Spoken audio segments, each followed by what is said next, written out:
오늘 우리가 함께 나눌 말씀은 민수기 21장 1절부터 20절까지의 말씀입니다. 민수기 21장입니다.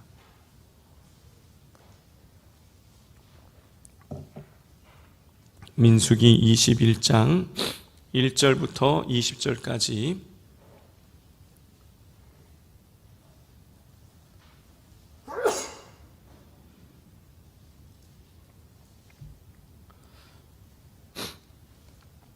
한 절씩 교독하겠습니다. 네겝에 거주하는 가나안 사람 곧 아랏의 왕이 이스라엘이 아다림 길로 온다 함을 듣고 이스라엘을 쳐서 그중 몇 사람을 사로잡은지라.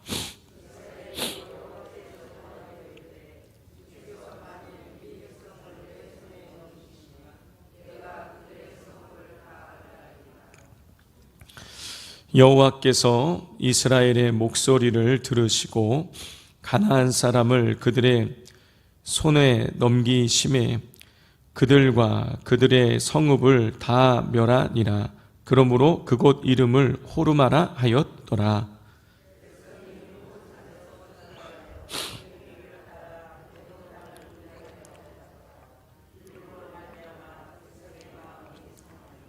백성이 하나님과 모세를 향하여 원망하되 어찌하여 우리를 애굽에서 인도해 내어 이 광야에서 죽게 하는가? 이곳에는 먹을 것도 없고 물도 없도다. 우리 마음이 이 하찮은 음식을 싫어하노라 하매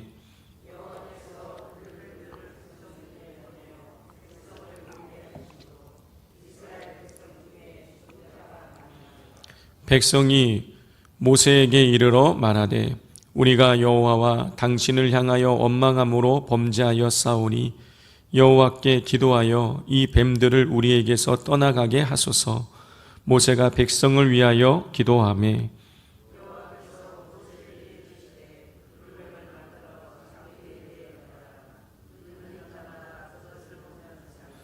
모세가 놋뱀을 만들어 장대 위에 다니 뱀에게 물린 자가 놋뱀을 쳐다 본즉 모두 살더라.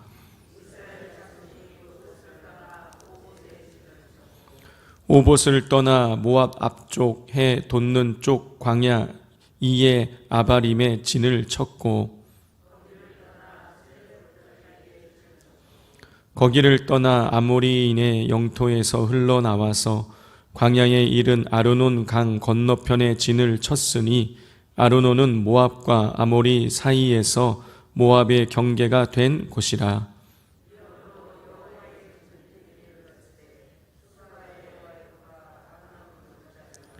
모든 골짜기의 비탈은 아르 고를 향하여 기울어지고 모압의 경계에 닿았도다 하였더라.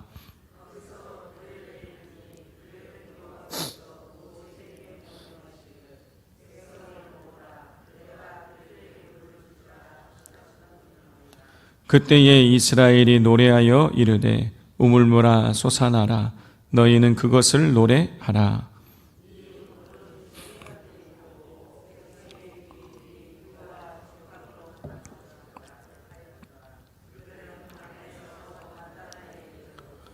mat다나에서 나할리엘에 이르렀고 나할리엘에서 바못에 이르렀고 바못에서 모압들에 있는 골짜기에 이르러 광야가 내려다 보인 비스가 산 꼭대기에 이르렀더라.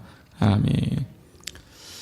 이스라엘 백성들이 가데스 바니아에서 가나안 땅을 정탐 갔었던 때는 출애굽한 지 약 한 2년쯤 지났을 때였습니다. 자, 가나안 땅을 정탐 갔던 민수기 이 13장부터 고라의 반역으로 인해서 많은 시체들이 죽어서 시체를 만진 자들을 정결하게 하는 법을 가르쳐 주시는 19장까지 출애굽한 지가 약 한 2년 정도, 만 2년 정도가 지났을 때인 것입니다. 자, 그러니까 19장까지가 출애굽한 지가 만 2년 정도 지났을 때예요. 자, 그런데 이제 20장 우리는 지금 21장을 보지만 20장을 보면 그때는 출애굽한 지 40년째 되는 해인 거예요. 그러니까 19장과 20장이 우리가 보기에는 그냥 한 절 차이지만 그 한 절 차이에 대략 한 38년 정도의 시간이 훅 지나가는 것입니다.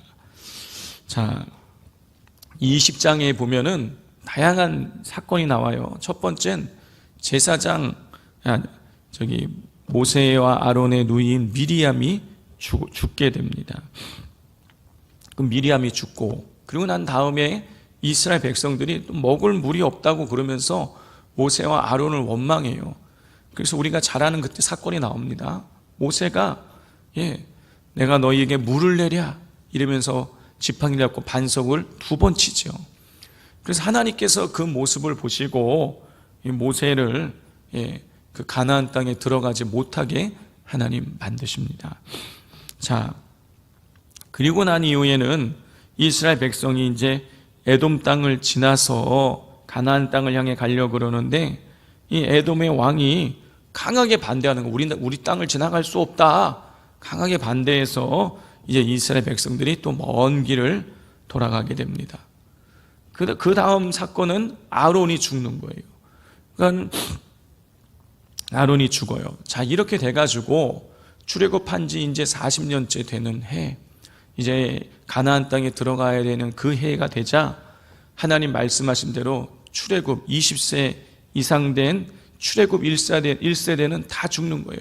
남아있는 사람은 죽어, 출애굽 1세대로 남아있는 사람은 여호수아와 갈렙과 그리고 모세만 남게 되고, 이제 남아있는 백성들은 출애굽 2세대, 그 가데스 바니아에서 정탐 갔다가 이 부정적인 보고에 반응 보였던 사람들 중에서는 20세, 그 당시에 20세 이하 된 사람들만이 이제 살아남게 된 것입니다. 자, 출애굽 2세대와 함께 모세는 이제 점점 가나안 땅을 향해서 가까이 가게 되는 것이죠. 자, 이게 문제는 뭐냐면 가나안 땅에 가까이 가면 갈수록 여러 나라를 통과해서 가야 되는 것이죠. 다른 나라 입장에서는요, 이 최소 200만 명이 넘는 사람들이 자기네 나라를 통과해서 가겠다, 이게요, 받아들이기가 이게 힘든 일인 것입니다. 아니, 우리나라 갑자기 지나간다 그러다가 얘들이 말로는 너희 땅에 있는 물도 마시지 않고 과일도 따먹지 않겠다 그랬는데, 물도 먹을 수 있는 거고 과일도 먹을 수 있는 거고, 그러다 갑자기 전쟁을 일으킬 수 있는 상황이기 때문에 이 지나가는 것을 못하게 막게 되는 것이죠. 그래서 어떻게 됩니까? 자연적으로 이스라엘 백성과 다른 나라 사이에 충돌이 벌어질 수밖에 없는 거예요. 이스라엘은 진짜 순수한 마음으로 지나가겠다고 하지만 상대방이 보았을 때는요, 불안하게 느껴지니까 못 지나가게 하게 되는 것이고, 근데 못 지나가면 가나안 땅을 향해 갈 수는 없는 것이고, 그래서 결국에는 충돌이 벌어질 수밖에 없습니다. 오늘 본문의 21장에 그런 내용이 나오고 있는 거예요. 자, 1절부터 3절 말씀을 보면은요, 네겝 지방에 거주하던 가나안 사람 아라세의 왕이 이스라엘의 행군 소식을 듣고 기습 공격을 하여서 몇 사람을, 이스라엘 사람들을 포로로 잡아오게 됩니다. 자, 이스라엘 백성들이 아무 잘못 없는데 기습 공격하고 포로로 잡아오는 거예요. 자, 그래서 이스라엘은 하나님께서 가나안 사람들을 자기의 손에 붙여주시면 그들의 성읍을 멸하겠다라고 그렇게 기도를 드립니다. 하나님은 이스라엘 백성의 목소리를 들으셨고 승리를 허락하셨어요. 이스라엘 백성들은 그 성읍들을 다 멸합니다. 그래서 그곳 이름을 뭐라고 부르냐면 파멸, 파괴라는 뜻을 가진 호르마라고 이렇게 이름을 붙여요. 자, 우리 3절 같이 한번 읽겠습니다. 여호와께서 이스라엘의 목소리를 들으시고 가나안 사람을 그들의 손에 넘기심에 그들과 그들의 성읍을 다 멸하니라. 그러므로 그곳 이름을 호르마라 하였더라. 자, 여기에서 우리가 주목해야 할 사실은 이스라엘 백성들이 파멸시킨 그 호르마가 약 한 38년 전에 이 하나님 말씀을 거역하고 가나안 사람과 싸우려고 하다가 패배해서 쫓겼던 그곳이라는 것입니다. 자, 이 민수기 14장 45절을 보면 아말렉인과 산간지대에 거주하는 가나안인이 내려와 그들을 무찌르고 호르마까지 이르렀더라 그랬어요. 이스라엘 백성들이요, 이 14장 45절은 무슨 얘기냐면 하나님께서 정탐 가지 말라고 하는데 정탐 갔다가 돌아와서 10명의 사람들이 우리는 그들 보기에 메뚜기와 같다, 그 땅을 차지할 수 없다, 이렇게 보고를 했는데 이스라엘 백성들이 그의 동조를 보이잖아요. 우리가 차라리 애굽 땅이나 광야에서 죽었으면 더 좋았을 것이다 하고 이렇게 부정적인 반응을 보입니다. 그래서 하나님께서 너희들 이제 20세 이상 된 사람들 중에는 가나안 땅에 들어갈 자가 없다 이렇게 말씀하시고, 너희들 가나안 땅은 못 들어가니 이제 광야로 가라, 광야로. 그랬는데요, 이스라엘 백성들이 어떻게 했습니까? 뒤늦게 하나님 우리가 잘못했다고 막 그러면서 어떻게 합니까? 가나안 땅을 향해 진격해 가는 거예요. 광야로, 가나안 땅으로 가라 그럴 땐 가지 않다가 이제 광야로 가라 그러니까 이제 가나안 땅을 향해서 진격을 했어요. 그 산에 막 올라가니까 그때 가나안 사람들이 내려와가지고 이스라엘 백성들을 막 쳐서 무찔렀단 말이에요. 그래서 막 도망을 가다가 호르마까지 이제 도망을 치게 되는데, 오늘 이 본문 말씀에 보면 그 이스라엘 백성들이 약 38년 전에 그렇게 패배해서 쫓겨났었던 호르마 그 땅을 그 땅에서 가나안 사람과 싸워서 그 땅을 차지하게 되는 것이죠. 38년 전에 패배의 자리였는데 지금은 그 땅을 그 똑같은 가나안 사람과 싸워서 이겨서 그 땅을 차지하게 되는 것이에요. 성도 여러분, 작은 차이가 큰 차이를 만들게 됩니다. 하나님을 의지하느냐, 하나님을 의지하지 않느냐, 겉으로 보기에는 아무런 차이가 없어 보이지만 큰 차이를 만드는 거예요. 이전에는 광야로 가라 그러는데 가나안 땅을 향해서 하나님 말씀에 불순종하고 하나님 의지하지 않고 나가니까 패배했지만, 지금은 하나님 그 땅을 우리에게 붙여주시겠습니까? 기도하고 응답받고 나가니까 승리하게 되는 것이죠. 하나님을 의지하느냐 의지하지 않느냐는요, 세상 사람들 보기에요 겉으로 드러나지 않아요.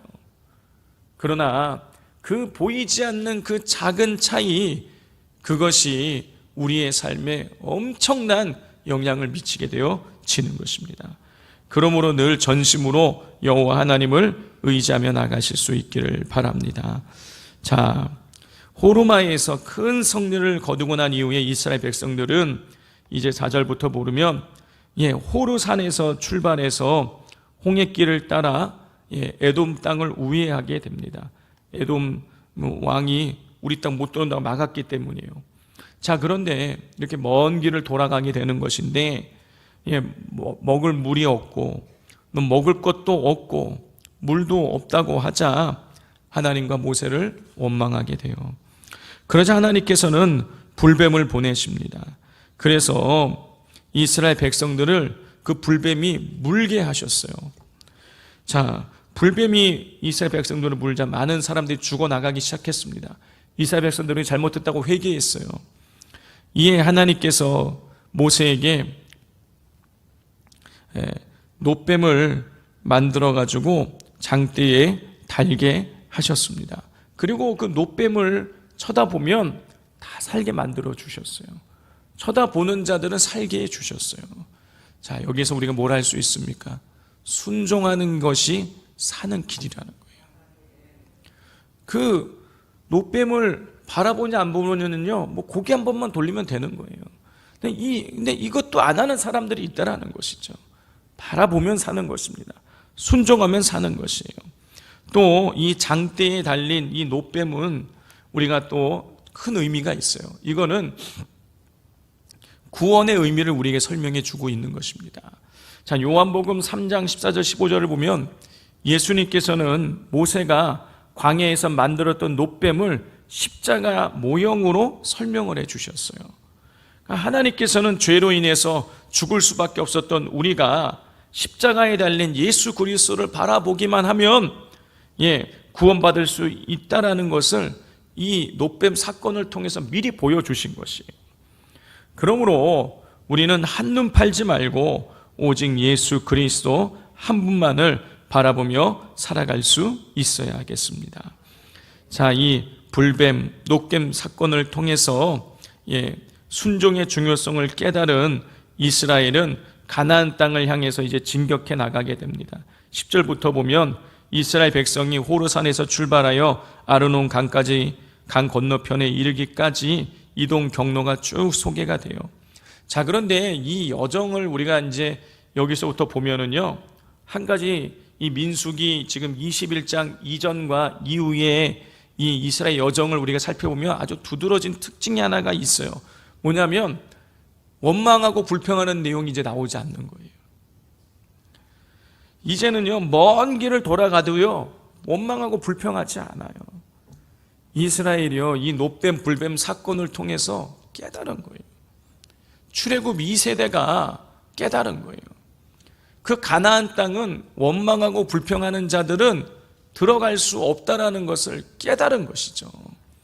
그래서 그러니까 이스라엘 백성들이 영적으로 성숙해지게 된 것이에요. 자, 10절부터 12절까지 우리가 말씀을 읽어보면 떠났다, 진을 쳤다 라는 단어가 반복해서 나오는 것을 우리가 보게 됩니다. 자, 이스라엘 백성들은요, 조금도 머물고 싶어서 하나님이 떠나라고 하면 떠났어요. 또 진을 치라 하시면은요, 그 장소가 험할지라도 불평 없이 진을 친 것입니다. 이스라엘 백성들은 과거의 실패와 아픔을 극복하고 더욱 성숙한 믿음으로 순종을 하게 된 것이에요. 성도 여러분, 넘어진 자리에서 또 넘어지면 바보입니다. 돌뿌리가 있어서 거기 넘어졌는데 그 똑같은 돌뿌리에 또 넘어지면은요, 남들이 보면 바보라 그러는 거예요. 우리도 마찬가지입니다. 넘어진 자리에서 또 넘어지면 안 되는 거예요. 영적으로 한 번 넘어졌으면 배워야 되는 거예요. 내가 이래서 넘어졌구나. 내가 이래서 내가 하나님 앞에 죄를 범했구나. 그걸 깨닫고 그거를 우리가 성숙해져서 그걸 넘어서야 되는 것입니다. 넘어지지 말고 넘어서야 되는 것이에요. 그러므로 우리 성도님들, 우리 넘어진 자리에서 배우고 우리 성숙해지실 수 있기를 바랍니다. 왜냐하면 여러분, 우리의 종착지가 이 땅이 아니라 하나님 나라이기 때문이에요. 하나님 나라 들어가는 그날까지 우리는 성화되고 영화되어야 되는 것이에요. 그래서 영광스럽게 하나님 부르실 때에 하나님 내가 여기 있습니다라고 우리가 응답하며 나아갈 수 있어야 하겠습니다. 우리 시간 같이 기도하도록 하겠습니다. 하나님, 제가 하나님 말씀에 순종하게 해 주십시오. 하나님께서 무슨 일을 말씀하시든지 간에 하나님 철저하게 하나님 말씀에 순종하게 하여 주시고, 하나님 내가 넘어진 자리에 또 넘어지지 않게 하여 주옵소서. 넘어진 자리에서 배우고 성숙해지게 하여 주셔서 하나님께서 우리를 부르시는 그날 우리가 기쁨으로 하나님 내가 여기 있습니다라고 응답할 수 있게 해달라고 기도해 주시고, 우리 한 주 동안 이루어질 우리 새벽 예배에 기름 부어 주셔서 정말 이 새벽 기도를 통해서 하나님의 거룩한 응답과 은혜가 체험되어지는 이 한 주간의 새벽 기도가 되어지게 해달라고 기도해 주시기를 바랍니다. 이 시간 우리 주여 삼창하고 기도하겠습니다. 주여, 주여.